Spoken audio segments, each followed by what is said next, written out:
नमस्कार दोस्तों, आप देख रहे हैं इंडियन न्यूज़ और न्यूज़ एक्स। और दर्शकों, जितने भी लोग हमें देख पा रहे हैं, कृपया ध्यान दें।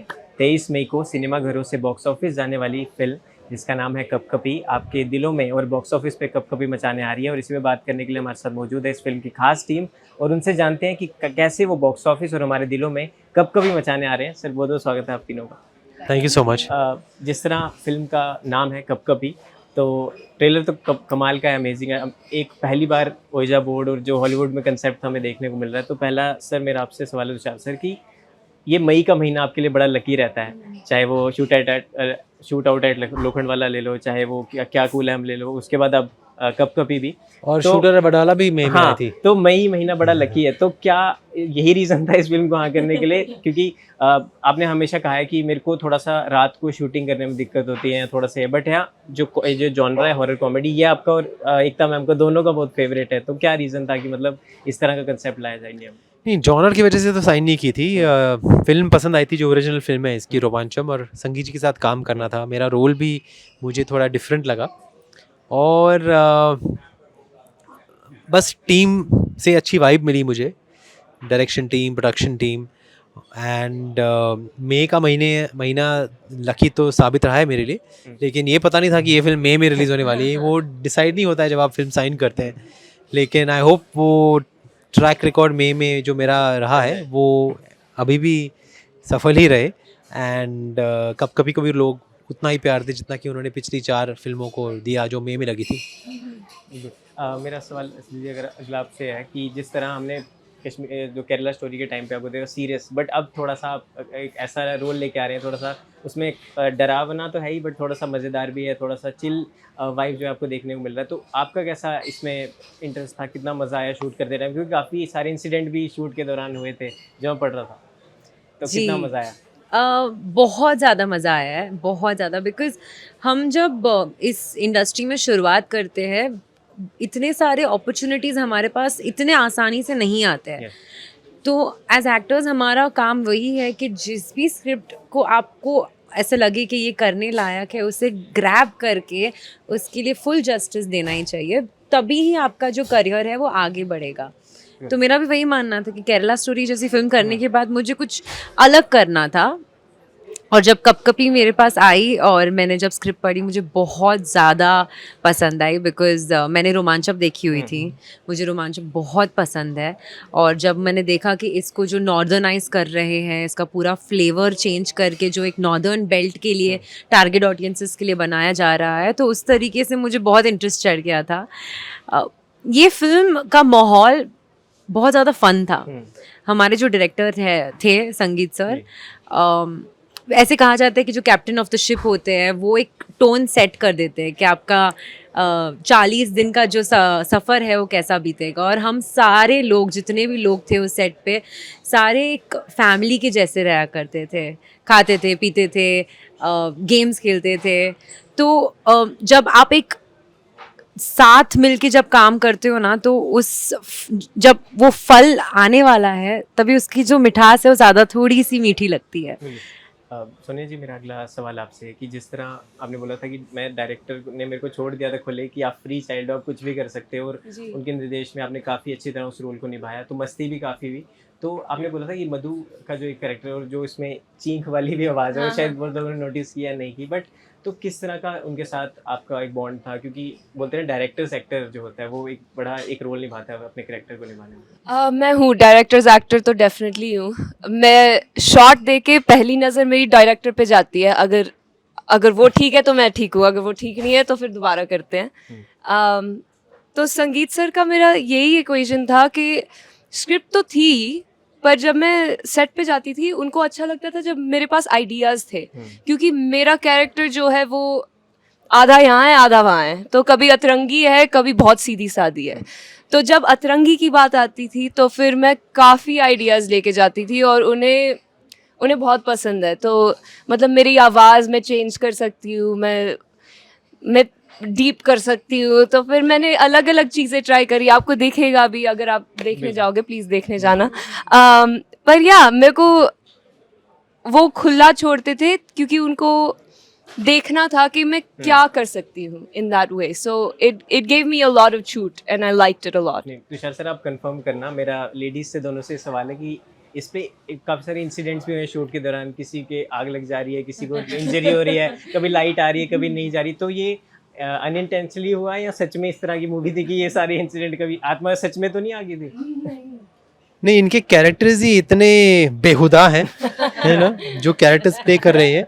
मतलब एक तो मक्खी चूस, ऊपर से लोखे, निकम्मे, हमारे 4 बज तो ये जो कैरेक्टर्स ही ऐसे, तो इनके साथ जो हुआ अच्छा ही हुआ, जो हो रहा है फिल्म में अच्छा ही हो रहा है, ये डिजर्व करते हैं। ओह, भूत नहीं आके सबक सिखाएगा, क्योंकि इनके माँ बाप तो इनके साथ रहते नहीं है, हाँ। तो भूत नहीं आके इनको सबक सिखाना है।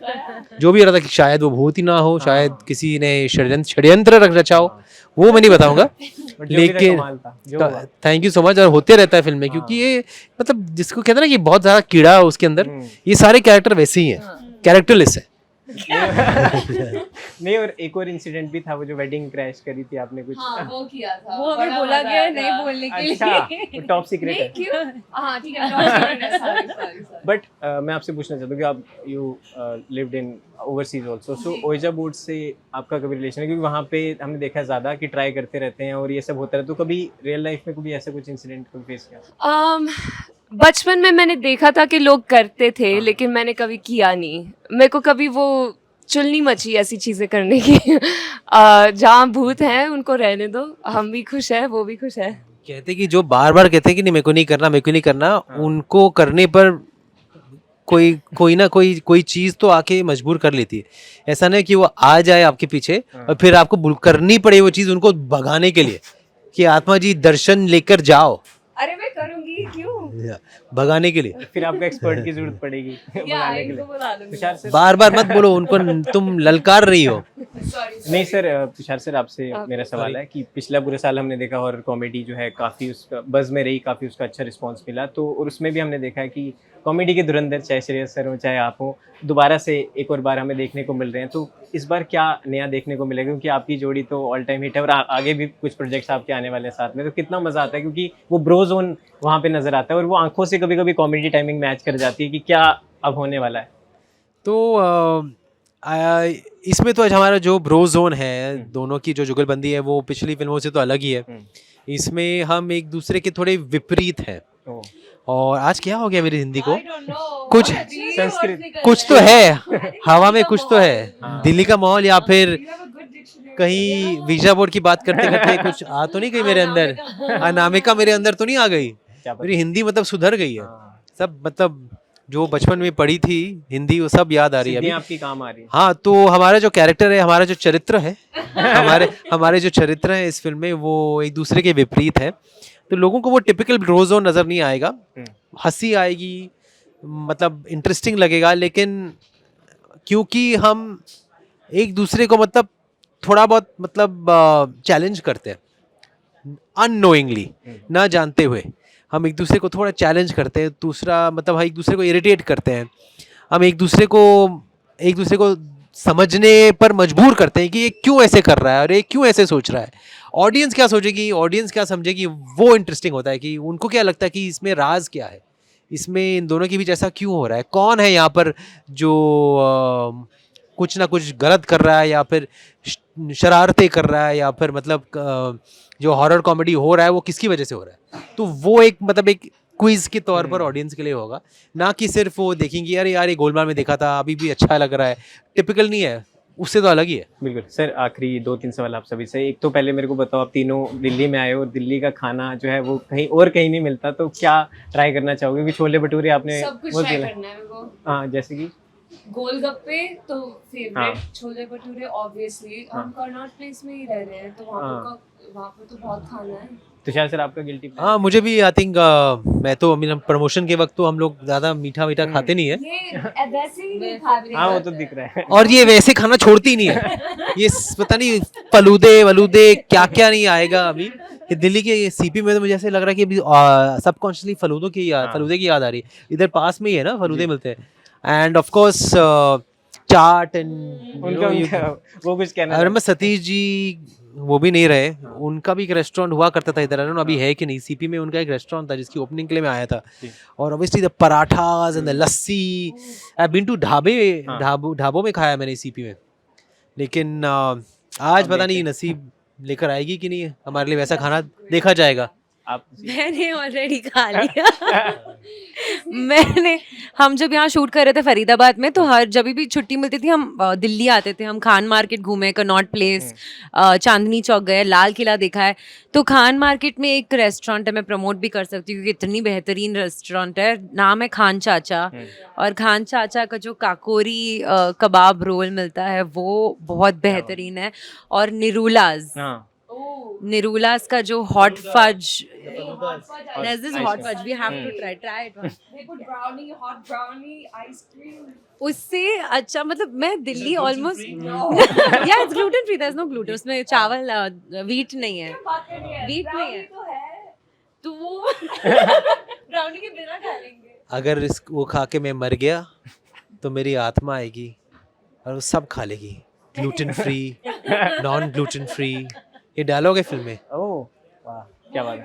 तो ज़्यादा चिड़चिड़ नहीं करना चाहिए खाने के मामले में, क्योंकि आत्माओं को पसंद नहीं है जब आप मतलब ज़्यादा नखरे दिखाते हो खाने को लेकर। बहुत सारी चीजें फिल्म के अंदर तो पता लगने वाली है। है। सर बिल्कुल आखिरी सवाल सर आपसे मेरा ये है, एक तो ये तो हमारी क्या बोलते हैं, खासकर जितनी भी जी जनरेशन है वो ये डिमांड कर रही है कि ढोल 2 का सीक्वल बनना चाहिए। और मतलब अभी भी मैं बोलूँ कि अभी भी वो फिल्म टीवी पे लग जाए और सारे दोस्त और हम स्कूल के कॉलेज के सब बैठ जाए, तो ऐसा कोई नहीं जो उठ के वहाँ से अपने बाहर जाए कहीं देखने। तो वो इस तरह का सिनेमा आपने हमें सर्व किया। तो एक तो वो, और दूसरा सर कि अपकमिंग क्या क्या आपके बिटारे से आने वाला है, क्योंकि बहुत कम आप करते हो काम। ये हमारी शिकायत ज़्यादा किया कीजिए, बट वो ये कि सिलेक्टिव करते हैं पर अच्छा करते हैं, शायद इसलिए मुझे ये चीज़ें लगती हैं। नहीं, मैं इतना सिलेक्टिव हूँ नहीं जितना पहले हुआ करता था। पैंडेमिक के बाद तो मतलब डिसाइड किया है कि अभी मतलब ज़्यादा सोचना नहीं है, मतलब इन्जॉय करना है और अच्छी फिल्में करनी है without thinking about the outcome और विदाउट बीइंग टू चूजी। लेकिन क्या हो गया आजकल, मतलब कि आप हाँ कहते हैं किसी फिल्म को तो उस वक्त तो सब सही लगता है, लेकिन फिर बाद में योजनाएं बदल जाती है। ओटीटी प्लेटफॉर्म की आड़ में मतलब प्लान्स हेवायर हो जाती हैं और फिल्म डिले हो जाती है, या फिर माहौल बदल जाता है, कोविड हो गया, ये हो गया, वो हो गया, और फिल्में कभी कभी रुक जाती हैं। तो it's not in my hands. मैं चाहूँगा कि मैं 4-5 फिल्में साल में करूँ, लेकिन वो मतलब मेरे हाँ बोलने के बाद बननी भी चाहिए, बनने के बाद अटकनी नहीं चाहिए। तो इसलिए आई थिंक पिछले कुछ सालों में आपने मुझे ओटीटी पर ज़्यादा देखा होगा, लेकिन फिलहाल अभी मेरी पहली रिलीज आ रही है बहुत टाइम के बाद, कपी। तो अगर आप इसे प्यार देंगे तो मैं क्यों रुकने वाला हूँ। नहीं बिल्कुल, और आप बिल्कुल मत रुकिएगा और इस तरह का एंटरटेनमेंट हमें सर्व करते रहिएगा। तो फिलहाल दोस्तों ये थे हमारे साथ कब कभी की स्पेशल टीम। आप भी 23 मई को अपने नज़दीकी और दूर के दोनों सिनेमा घरों में जाएं और देखें फिल्म कब कभी। धन्यवाद।